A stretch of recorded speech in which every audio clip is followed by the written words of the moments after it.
I never thought my life would get so out of control so fast. At 42, I believed I had it all: a stable 12-year marriage to Derek, a prosperous firm we co-founded, and a comfortable home in a peaceful area just outside of Atlanta. But on the day Derek left for a 2-week work trip, everything changed, leaving me by myself in a quiet, memory-filled house. It was meant to be another ordinary journey. Derek frequently had to travel for work, so I was left to take care of things at home. I was accustomed to it. I believed I was, however. However, things were different this time. His self-assured smile did little to calm the mounting anxiety in my chest, and I couldn't get rid of the uneasy sensation as I waved him off at the airport. The initial days went by without incident. I plunged myself into my work in an attempt to distract myself. But despite my best efforts, I was unable to shake the loneliness that seemed to permeate every area of the house. The hardest times were in the evenings. The calm that seemed to encroach on me from every direction, the empty bed, it was intolerable. A knock on the door interrupted the stillness on the fourth day. I was shocked to see Greg, my husband's best friend, standing on the porch with a smile that was both familiar and unnerving because I hadn't expected anyone. Greg said, "Hey, Claire," in a kind and amiable tone. "While he's away, Derek wanted me to see how you're doing. Make sure everything is all right with you." Sincerely grateful for the gesture, I grinned. Greg had consistently been a trustworthy friend to both of us. "I'm grateful, Greg. Really, I'm all right. Merely attempting to keep occupied." He looked past me into the home and said, "Mind if I come in? Perhaps I could spend some time with you." I brought some wine with me. After a brief moment of hesitation, I moved aside to make room for him.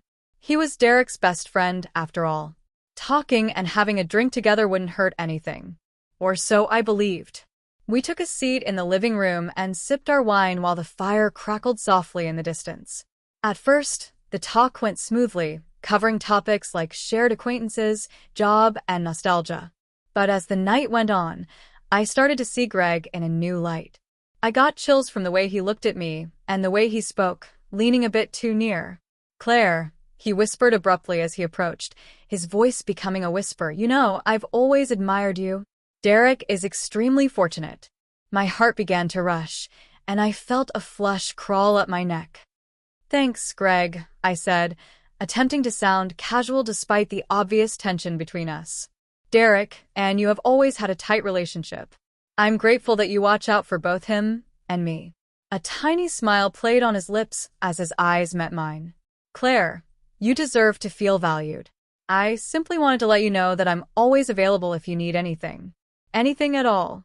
I was unable to ignore the passion in his eyes. I felt exposed and vulnerable as a result. Desperate to ease the stress, I gulped down the remainder of my wine. Making an effort to smile, I remarked I should probably call it a night, and got to my feet. "It's been a long day." Greg got up too, his smile wavering a little. "Obviously. I didn't intend to remain too long. I just wanted to check in with you." I reassured him I'm fine and led him to the door. "I appreciate you coming by, Greg. Having some company was pleasant." My head racing, I shakily exhaled as I shut the door behind him. What was that? Was this all in my head? Or had Greg's gaze, his words, contained something more? I laid in bed that night, staring up at the ceiling, and despite my best efforts to ignore them, the ideas continued to chew at the corners of my mind. The days that followed were a haze of regularity and unrest. I was thinking about that night with Greg all the time. I kept mentally reliving the exchange, dissecting each word and glance. Did I interpret it too strongly? Or was there anything there that I had been missing for so long? The uneasiness I had been experiencing became a knot of anxiety on the 7th day of Derek's vacation. After supper, I was tidying up the kitchen when a text message rang on my phone. Greg sent it. "Claire, hello. How are you doing? Do you need anything?" My heart was racing as I gazed at the message for a while. There was a part of me that wanted to ignore it, to act like nothing was wrong. The part of me that had been lonely and yearned for connection, however, wanted to answer. "Thank you, I'm all right. Simply staying occupied. What about you?" He responded almost instantly. "I'm doing fine. I was just considering the other night. We had a great time together. As I typed out a response, my hands shook a little and my heart began to race. Yes, that was pleasant. I appreciate you stopping by. His following message was delivered after a pause. Can we meet up again? Perhaps tomorrow? My throat tightened each breath. What was going on? Was Greg, Derek's best friend, really want to visit me by himself again? I should have said no. I was aware that it was risky and might result in something I couldn't handle. However, the craving for company and the loneliness overrode my better judgment. Yes. Stop by at 7 o'clock? I immediately regretted sending it. However, it was too late. There was no going back once the line had been crossed. I found myself anxiously getting ready for Greg's visit the following evening. Although I secretly knew otherwise, I convinced myself it was merely a nice gathering. I could sense the stress rising and the suspense eating away at me. I made a deliberate choice for my attire, a relaxed garment that gave me confidence without being overly exposing. I couldn't tell myself why, but I wanted to appear beautiful. The vibe was different than it had been the last time Greg arrived. We had a tacit grasp of what might occur, a wordless recognition of it. We had a glass of wine together, but we were dancing around the true reason he was there, so our conversation was awkward. Greg finally broke the silence after what seemed like an eternity. Claire, he said in a low, solemn voice, you are on my mind constantly. I can't help but feel this way, even though I know it's bad. Fear and want swirled inside me as my heart thumped in my chest. This isn't right, Greg. Your best friend is Derek. We are unable to. He stepped forward, looking into my eyes for any indication of resistance and interrupted, I know, but I'm powerless to stop it. Additionally, I don't believe you can. He was correct. The draw I felt toward him was too strong for me to ignore. I knew it was bad, but it was like an unstoppable force. The barriers I had erected around myself were beginning to come down. As he stretched out and caressed my face tenderly in his hands, I trembled and muttered, Greg, we have to be careful. His lips brushed my forehead as he vowed to use caution. I just want to know if you share my sentiments. I closed my eyes as the situation's truth hit me hard. I couldn't stop myself from betraying my husband with his best buddy. It was all too much, the loneliness, the desire. I said in a voice that was almost audible, I do. Greg needed no more encouragement than that. The kiss that he planted on my lips was delicate and full of desire. I surrendered to the moment and sank into his arms, letting go of all moral considerations. A flurry of feelings, including dread, remorse, and passion, ensued. We explored a connection that had been smoldering beneath the surface for years throughout the remainder of the evening. For a moment, I let myself ignore the consequences because it was so seductive. However, the weight of what we had done became intolerable as the night became darker and reality sank in. The guilt was eating away at me as I laid in bed and stared at the ceiling. When Derek came back, how could I confront him? Knowing what I had done, how could I look him in the eye? Greg could feel my agony. He perched on the edge of the bed, looking solemn as he got ready to go. I don't regret tonight's events, Claire, but I can appreciate your feelings. I will respect your decision if you wish to discontinue this now. I was at a loss for words. There was a part of me that wished I could go back in time and reverse everything that had occurred. The part of me that had felt alive for the first time in years, however, was unable to let go. With a trembling voice, I eventually answered, I don't know, Greg. I simply need some time to reflect. With comprehension in his eyes, he nodded. Take as much time as you require. Whatever you chose, I'm here to support you. He then walked away, leaving me to think on my own. The once comfortable silence of the house felt oppressive today.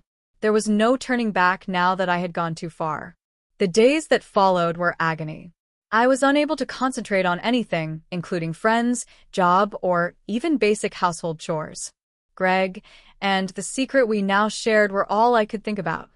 My heart skipped a beat each time my phone buzzed with a message from him, and I felt a wave of both excitement and fear.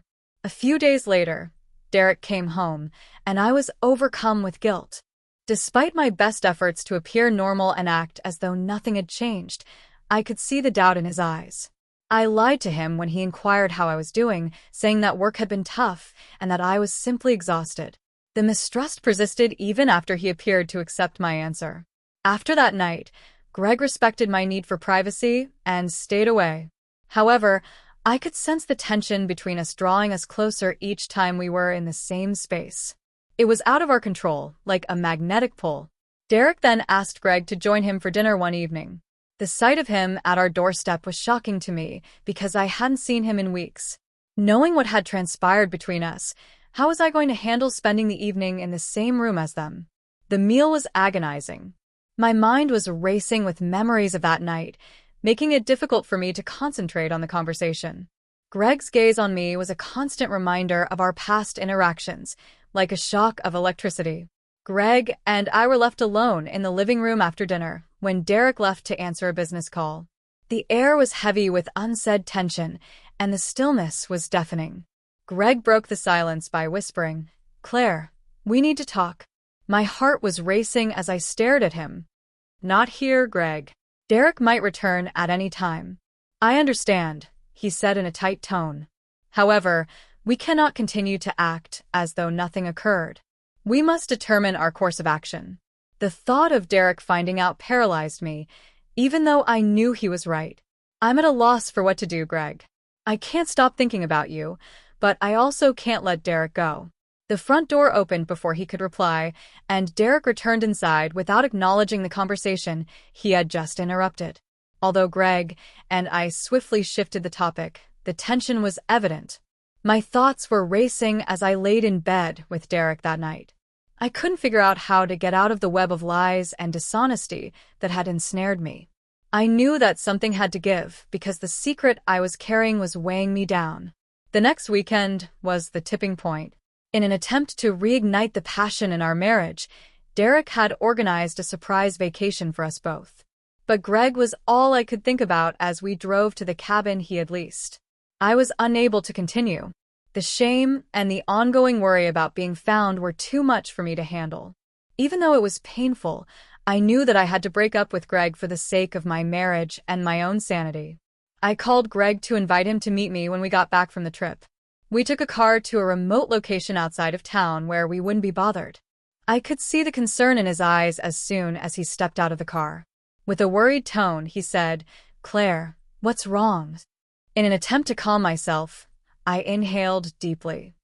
"I can no longer do this, Greg. Lying to Derek and sneaking around is not how I want to live. It's shredding me to pieces." His attitude was one of compassion and sadness as he gazed at me. "I understand, Claire. It has been difficult for me as well." I don't want to lose you, though. With tears in my eyes, I reassured him, "You won't. However, we cannot continue in this manner.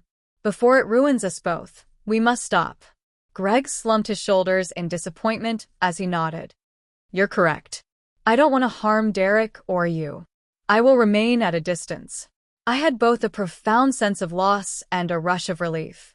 Although it was the correct thing to do, splitting from Greg didn't make things any simpler.